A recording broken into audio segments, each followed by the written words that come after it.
Amigos, ¿cómo están? Colombianos, pero también iberoamericanos, pero también amigos en otros países de distintos continentes. Estamos verdaderamente bajo una amenaza global, globalista, no global, globalista, que es muy distinto, que usa términos y frases para camuflar sus intenciones, y digo también pretensiones y propósitos. Un socialismo que se esconde bajo la palabra progresista, progresismo. ¿Y cómo puede ser progresista un socialismo que es destructor, que es ambicioso, codicioso y que se oxigena de la pobreza y la miseria, de la falta de educación, del inepto, del esclavo intelectual? ¿Cómo podemos hablar de progresismo con personas que han vivido del Estado, que lo han desangrado? Y no hablemos de la corrupción, porque la corrupción está en todo lado. Es algo que inyectaron en el sistema para poder cumplir las ambiciones y las codicias personales de aquellos que son electos, de aquellos que hoy legislan y de aquellos que hoy gobiernan. Lo que sí tenemos que analizar, amigos, es la aberrante situación de estos que imponen o que pretenden imponer la Agenda 2030. Nace todo esto en el acuerdo que yo llamo el Pacto de Princeton, que evoluciona y se convierte en los foros de Sao Paulo y posteriormente en el Acuerdo de Puebla, y que llega a ser la Agenda 2030 del globalismo en Naciones Unidas y otras organizaciones como la OMS, que ya están dando declaraciones que todo fue un plan perverso. Porque la intención del globalismo no es otra que la despoblación, eliminar millones de habitantes para el 2030. Y ese es el plan destructivo. Y ahí están las élites, que se llaman élites, de los grupos financieros como el BlackRock y otros más, y las familias poderosas que hay ahí, que hacen parte del nuevo orden mundial. El tema es, amigos, que no analizamos, no leemos, no nos preparamos para poder combatir esta aberrante situación. Y le llamo aberrante porque estos resentidos, estos llenos de odio social, la mayoría son del LGTB, IQ, lesbianas, homosexuales, transexuales y en fin todo lo otro que se autodenominan ellos, son los que quieren imponer sus reglas del juego.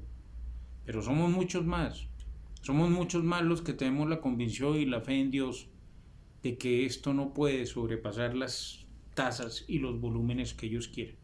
Hoy en día aplauden la elección de una señora auxiliar de la guerrilla, nació en una cuna guerrillera, hija de emigrantes que llegaron a México, joyeros, pero el padre fue fundador del Partido Comunista, uno de los fundadores del Partido Comunista Mexicano, y fue auxiliar de la guerrilla, no solamente colombiana, del M-19, sino también de las guerrillas iberoamericanas, ETA, Tupamaros, Sendero y otras más, que no cabe la lista mencionar. Y hoy día le aplauden por haber llegado bajo el paraguas del progresismo.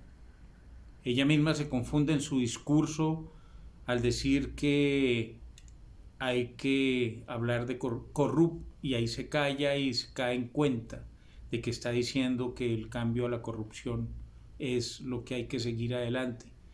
Electa bajo ese esquema, impuesta. ¿Por qué? Porque en los sistemas iberoamericanos no hay una derecha definida. Lanzan 5 o 6 candidatos y el progresismo socialista globalista lanza uno, lógico. La división del otro bando hace que un bando se fortalezca. Y eso está sucediendo en todos los países. Y de ahí se aprovechan y se encajan dentro de un sistema de gobierno. Afortunadamente, los estados son sólidos y sus instituciones prevalecen, o si no caeríamos en la desgracia. Pero hay un punto que hay que analizar. ¿Por qué los países verdaderamente comunistas, socialistas, Vietnam del Norte, China, perdón, Corea del Norte, disculpe, Corea del Norte, China, Rusia, esos países tienen un progreso incalculable en todo sentido, y a los corruptos los fusilan. ¿Por qué el socialismo iberoamericano vive de la corrupción, se oxigena de la pobreza, de la miseria, la ambición política? Colombia está cayendo en un grave abismo y estamos al borde de él, no hemos caído. La olla express está cada vez más caliente y demos gracias en Colombia de que el socialismo lo estamos conociendo en su fase real, para que dejemos esa frase de que en Colombia eso no pasa. Pasó, está pasando y va para ser peor si no despertamos, colombianos. La verdad es la justicia y con la verdad podemos erradicar esta pandemia narcosocialista de Colombia. El problema no es el que está gobernando, el problema son los que están al lado gobernando para que él desestabilice Colombia. Él es un títere del narcosocialismo, él es un títere igual que Pedro Sánchez, igual que Lula, igual que los otros. Hay que tenerle cuidado a los que están detrás, al Lord de Londres, al impune de Fao, a la Sabia de Nariño. Hay que tenerle cuidado a esos que se mueven en tentáculos muy oscuros en pro de desequilibrar una nación, desestabilizar una nación, crear un caos y llevarnos a una guerra civil. Ahí ellos se atornillan al poder, es solo allí. Facilitemos con nuestra presencia, con nuestras voces, con nuestra verdad, que Colombia se reencauce en una empresa, en una Colombia empresarial, en una república empresarial, manejada como empresa, por empresarios. Esto no cabe en políticos que ya pasaron por la contienda, porque si no pudieron cuando pudieron, no lo van a hacer ahora que quieren hacerlo. Eso no es, eso es oportunismo, eso es politiquería, eso es el mismo discurso. Tenemos que creer en una Colombia empresarial y llevarla a ser esa gran empresa. Amigos, no caigamos en la desgracia progresista, socialista, globalista, narcoterrorista que pretenden imponer. No caigamos en la aberración de destruir nuestra niñez. No caigamos en esa desgracia. Por Colombia, fe en la causa.